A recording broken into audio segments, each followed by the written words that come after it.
Guys, listen to this Peter Obi landmark speech at the NBA conference this 2022.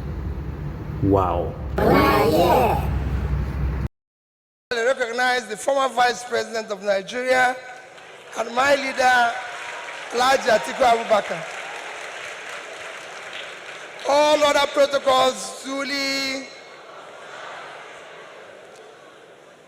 Mine is a very simple one. Let me start by thanking the organization for inviting me. As you know, I'm one of those strongest beneficiaries of the judiciary.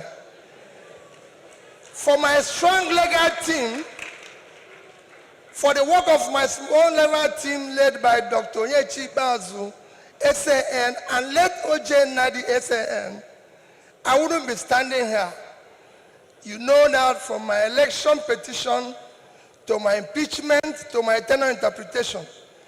And again, whenever people talk about corruption in the legal or in the judiciary and one who takes exception, in all this journey, I did not give anybody 1 naira.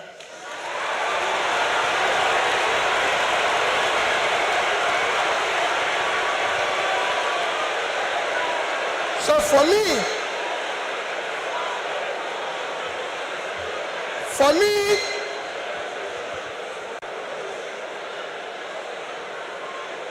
I remain eternally grateful to you for what you did for me to be here and everything.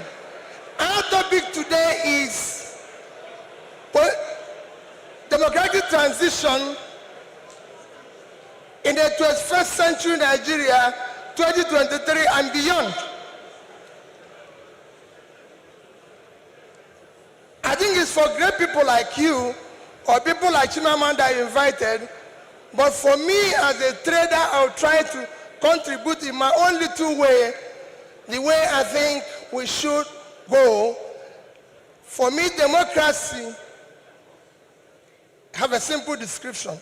Government of the people, by the people, for the people. That means everything about democracy is the people. And transition means changing from one thing to the other. And for me, Nigeria needs urgent transition from being a highly insecure country to a secure country, from a disunited country to a united country, from corruption to a transparent country, from a country of lawlessness to a country of law and order.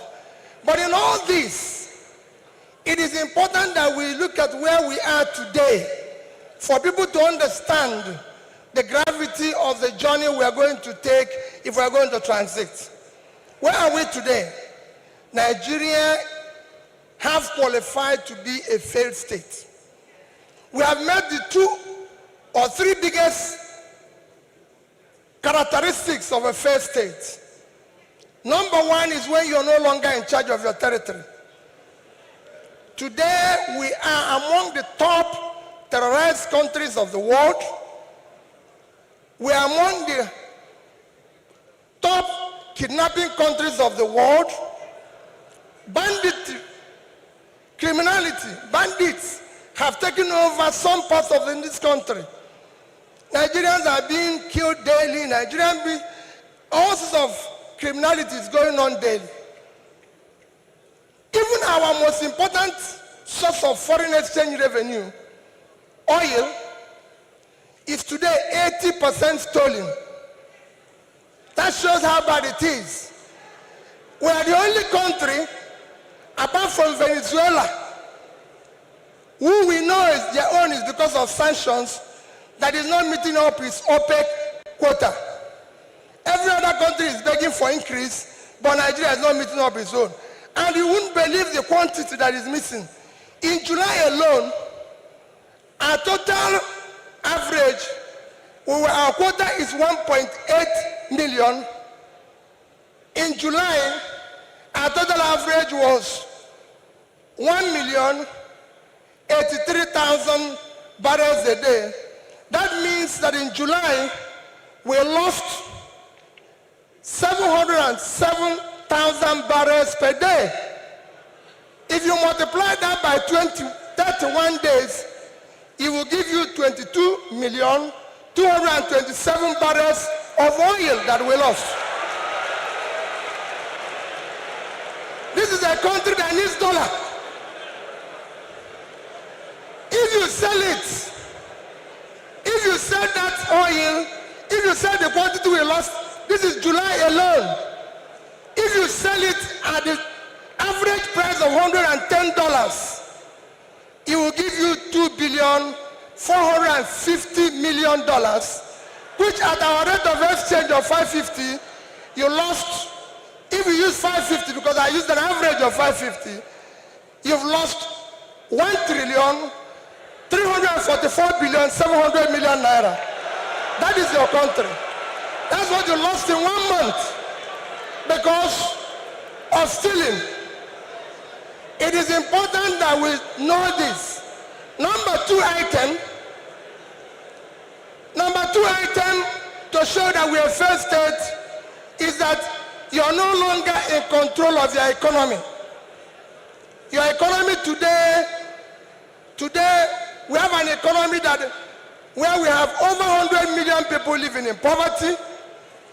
Your unemployment is one of the worst in the world because you have a combined unemployment of 50%, unemployment and unemployment. Out of 200 million Nigerians, 60% is supposed to be working.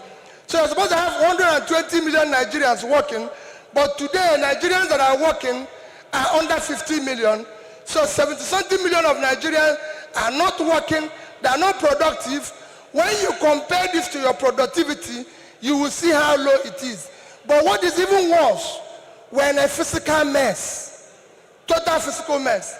Because of all this, between January this year and April, the total revenue of federal government of Nigeria is 1,630,000,000,000 naira. Their expenditure is 4,720,000,000,000. If you minus this, we have a deficit of 3,100,000,000,000. That shows almost 20% to almost 200% is the deficit. And this is the crisis you face. How did we come here? It's a cumulative effect of leadership failure over the years. Because it's 10%, I'll stop here, I would have talked about power. How did we come here? What are we going to do very quickly to come out of this? Very quickly, you need to have a visionary, articulated, competent leadership to start turning around this.